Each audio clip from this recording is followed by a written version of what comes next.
Hello students, welcome to our YouTube channel मेट जी exam. मेट जी एग्ज़ाम एक ऐसा प्लेटफॉर्म है जहां हम इंजीनियरिंग और मेडिकल के एंट्रेंस एग्ज़ाम की तैयारी फ्री ऑफ कॉस्ट करा रहे हैं।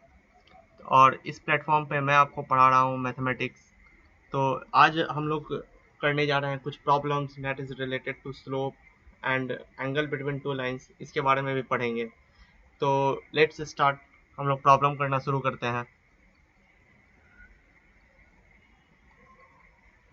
पहला प्रॉब्लम है, find the slope of the line through the points 4, -6, -2, -5।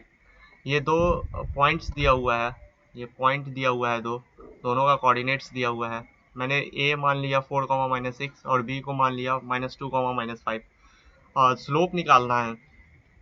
तो हम लोगों ने प्रीवियस लेक्चर में स्लोप का एक फॉर्मूला पढ़ा था। पॉइंट्स के फॉर्म में जब रहेगा, जब कोऑर्डिनेट्स के फॉर्म में जब दिया रहेगा तो स्लोप कैसे निकालते हैं। y2 minus y one by x2 minus x1, ये फॉर्मूला होता है। बट इसमें एक इम्पॉर्टेंट चीज़ समझना बहुत ज़रूरी है। वो ये है कि जैसे मैंने y2 ऊपर लिखा तो नीचे x2 होना चाहिए। ठीक है। जैसे कि आप यहाँ पे समझिए, ये जितना भी मैंने फॉर्मूला लिखा है, जैसे m is equal to y one minus y two by x1 minus x2, अगर ऊपर y1 का टर्म है तो नीचे x1 रहना चाहिए, x1 से स्टार्ट होना चाहिए। बचा आपका y2 और नीचे x2। फिर अगर ऊपर आप y2 से स्टार्ट करते हैं तो नीचे x2 रहना चाहिए। तो ये ऐसे रहता है और बचा y1 और x1 इधर आ जाएगा। अगर y1 से स्टार्ट करते हैं और नीचे x2 लिखते हैं तो ये फॉर्मूला गलत हो जाएगा, इसको हम लोग अप्लाई नहीं करेंगे। जबकि अगर आप y2 माइनस वाई वन करते हैं और नीचे x1 माइनस x2 करते हैं तो ये भी गलत हो जाएगा, क्योंकि यहाँ पे y2 लिखे हैं और यहाँ पे x1 का टर्म है। यहाँ पे भी अगर x2 माइनस x1 रहता तब ये सही होता। इसलिए ये दोनों फॉर्मूला गलत है और ये दोनों सही है, जो कि हम लोग यूज करेंगे। यहाँ पे देखिए, m is equal to y two minus y one by x two minus x one, ये हम लोग अप्लाई करेंगे। तो अगर मैं -5 को अगर y2 मान लेता हूँ तो हम क्या लिख सकते हैं, -5 माइनस -6 अपॉन -2 -4, और ये क्या हो जाएगा, -1/6। यानी कि स्लोप क्या निकल के आया, -1/6। ये काफ़ी आसान क्वेश्चन था। हम लोग नेक्स्ट क्वेश्चन करते हैं। हमारा अगला क्वेश्चन है,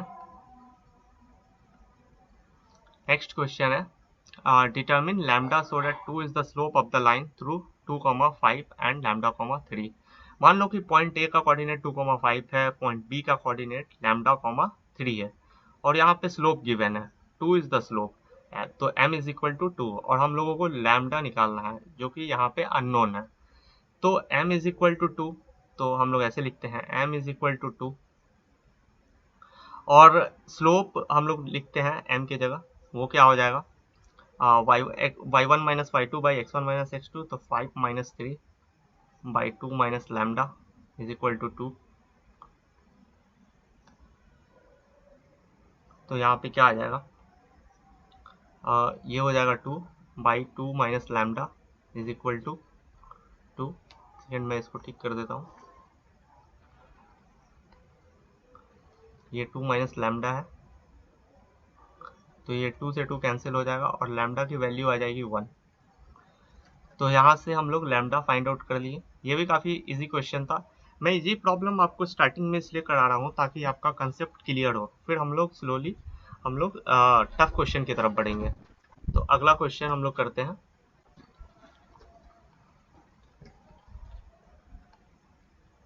अगला क्वेश्चन है, so that the line joining the points 2, -3 and 5, -5, 1 is parallel to the line 7, -1 and 0, 3। यहाँ पे देखो, पैरेलल हम लोगों को शो करना है। मैं एक चीज़ बता दे रहा हूँ आप लोगों को। जब दो लाइन, जैसे ये दो लाइन है, ये दोनों लाइन पैरेलल कब होगा, इसका एक कंडीशन होता है, जब m1 is equal to m2, where m1 मान लो इसका स्लोप है पहले वाली लाइन l1 का, और l2 लाइन का स्लोप m2 है। तो अगर दोनों का स्लोप अगर बराबर आ जाता है तो फिर ये लाइन पैरेलल होगा। ठीक है। यहाँ पे देखो दो पॉइंट्स दिया हुआ है, यहाँ पे भी दो पॉइंट्स दिया हुआ है, तो इसका यूज करके हम लोग स्लोप निकालेंगे। तो चलो m1 हम लोग निकालते हैं। m1 क्या हो जाएगा, हम लोग वही फिर स्लोप का फॉर्मूला यूज करेंगे। तो ये क्या हो जाएगा, 1 -3 अपॉन -5 -5 -2 इज इक्वल टू -4/7। ठीक इसी तरीके से m2 के लिए हम लोग लिखेंगे, क्या हो जाएगा, -1 -3 y 7 -0 इज इक्वल टू -4/7। यहाँ देखो m1 का जो स्लोप आया है -4/7 और m2 का स्लोप आया है -4/7, दोनों का स्लोप बराबर है, यानी m1 is equal to m2, यानी कि ये जो लाइन है वो पैरेलल है, यहाँ से ये प्रूफ होता है। ठीक है, तो हम लोग नेक्स्ट क्वेश्चन फिर करते हैं।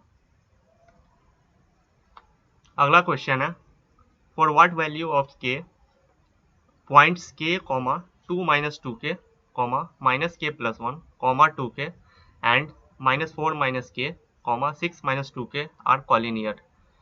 ये पॉइंट्स को कॉलिनियर शो करना है। तो कॉलिनियर के लिए मैं कॉलिनियर के लिए एक इंपॉर्टेंट प्रॉपर्टी बता दूं। जब पॉइंट्स गिवन रहेगा तो slope of A B is equal to slope of A C. ये इम्पोर्टेंट कंसेप्ट भी है, ये बहुत इंपॉर्टेंट कंसेप्ट है। इसका हम लोग यूज़ आगे करेंगे प्रॉब्लम सॉल्व करने में। ये भी एक अच्छा प्रॉब्लम है। तो मैंने मान लिया ए का कोऑर्डिनेट k, 2 - 2k, b का -k+1, 2k और c का -4 - k, 6 - 2k। तो ए बी का अब हम लोग स्लोप निकालते हैं। ए बी का स्लोप क्या हो जाएगा, 2k -2 - 2k by -k+1 -k is equal to 6 - 2k -2 - 2k upon -4 -k। जब आप आगे इसको सॉल्व करिएगा आपका आएगा 4k -2 by -2k + 1 is equal to 4 by -4 -2k। तो स्टूडेंट जब आप इसको आगे फिर अरेंज करिएगा तो एक क्वाड्रेटिक इक्वेशन टाइप का बनेगा। क्वाड्रेटिक इक्वेशन बनेगा 2k - 1 into -2k -2 -k+1 is equal to 0।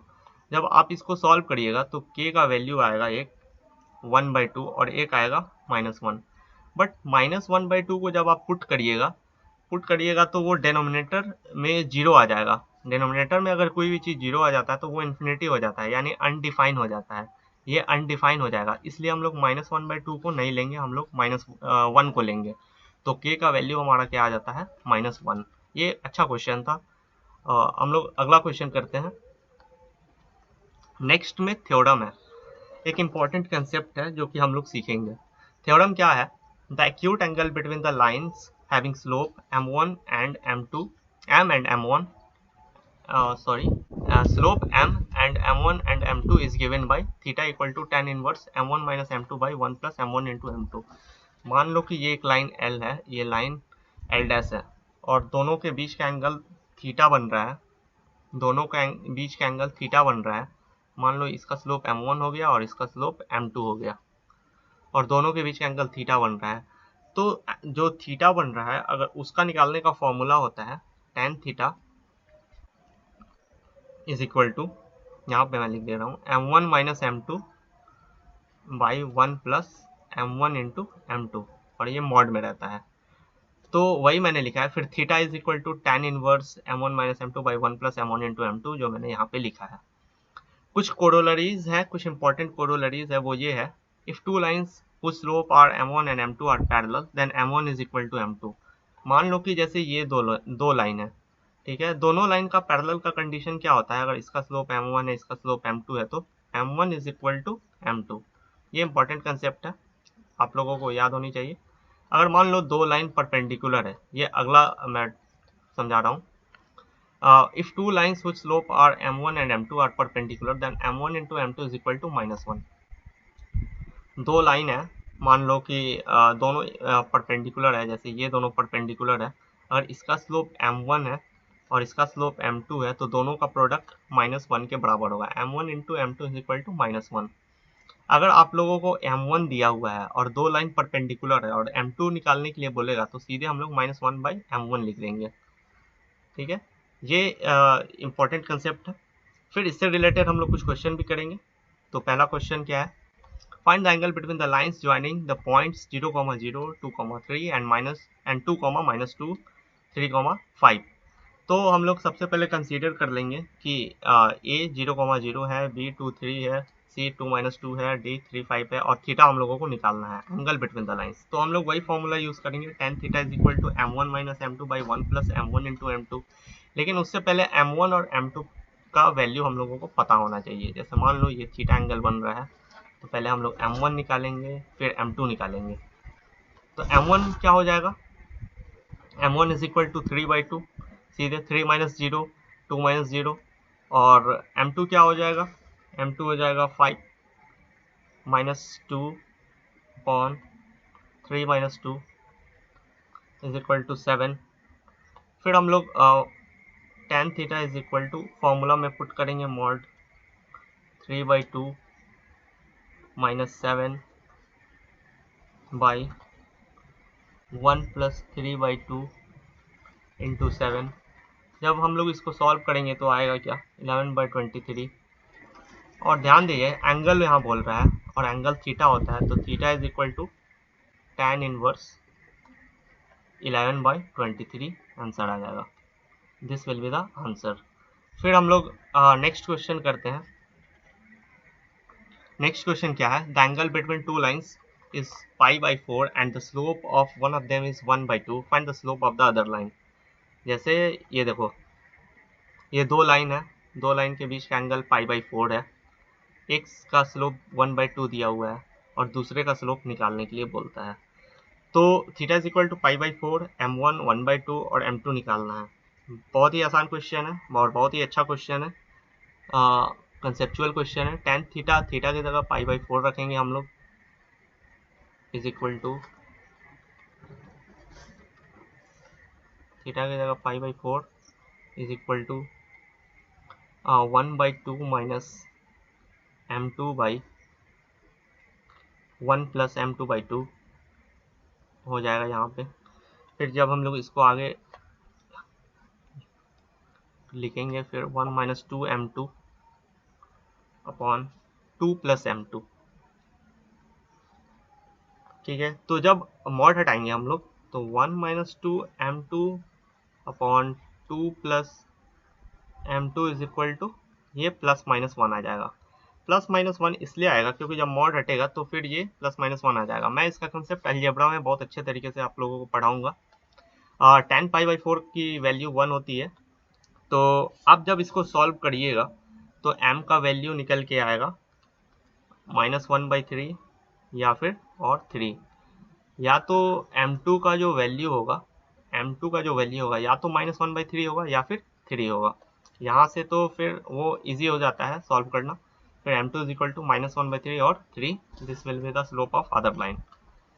फिर नेक्स्ट क्वेश्चन हम लोग करते हैं। नेक्स्ट क्वेश्चन क्या है, a line passes through the point a2, -3 and b6, 3, find the slope of the line which are parallel to ab। ये बहुत ही आसान क्वेश्चन है। ये क्या बोल रहा है कि एक लाइन इस पॉइंट से पास कर रहा है, पॉइंट ए पॉइंट बी से, find the slope of the line, और हम लोगों को एक ऐसा लाइन का स्लोप निकालना है जो कि ए बी से पैरेलल हो। तो हम लोग जानते हैं m1 is equal to m2, तभी हम लोग स्लोप निकाल पाएंगे जो पैरेलल होगा। इसके लिए हम लोगों को इसका स्लोप निकालना होगा। इसका स्लोप क्या हो जाएगा, 3 - 3 अपॉन 6 - 2, ये कितना हो जाएगा 6, ये हो जाएगा 4, ये हो जाएगा 4, ये हो जाएगा 3/2। तो क्वेश्चन नंबर ए का जो सॉल्यूशन होगा, अगर m1 3/2 है तो उस लाइन का स्लोप भी 3/2 ही होगा जो कि ए बी से पैरेलल होगा, यानी कि m2 भी 3/2 होगा। क्यों, क्योंकि m1 is equal to m2 होता है। और क्वेश्चन नंबर 2 क्या बोल रहा है बी में, परपेंडिकुलर टू ए बी। अभी हम लोगों ने एंगल बिटवीन टू लाइन के कोरोलरी में एक चीज पढ़ा था कि अगर दो लाइन परपेंडिकुलर होगा तो m1 into m two is equal to -1। ये हम लोगों ने कंसेप्ट पढ़ा था। तो इस लाइन, ये जो लाइन का जो स्लोप है, इससे परपेंडिकुलर हम लोगों को एक लाइन का स्लोप निकालना है। तो उस लाइन का स्लोप हो जाएगा is equal to -2/3 minus of reciprocal of given slope. तो स्टूडेंट्स, आज हम लोग प्रॉब्लम किए जो पिछले लेक्चर में हम लोगों ने पढ़ा था, उसको प्रॉब्लम के थ्रू और अच्छे से समझे और क्लैरिटी आई, और एंगल बिटवीन टू लाइन के कंसेप्ट्स को भी हम लोगों ने पढ़ा। तो नेक्स्ट क्वेश्चन में हम लोग इससे आगे पढ़ेंगे। आज के लिए इतना ही, थैंक्स।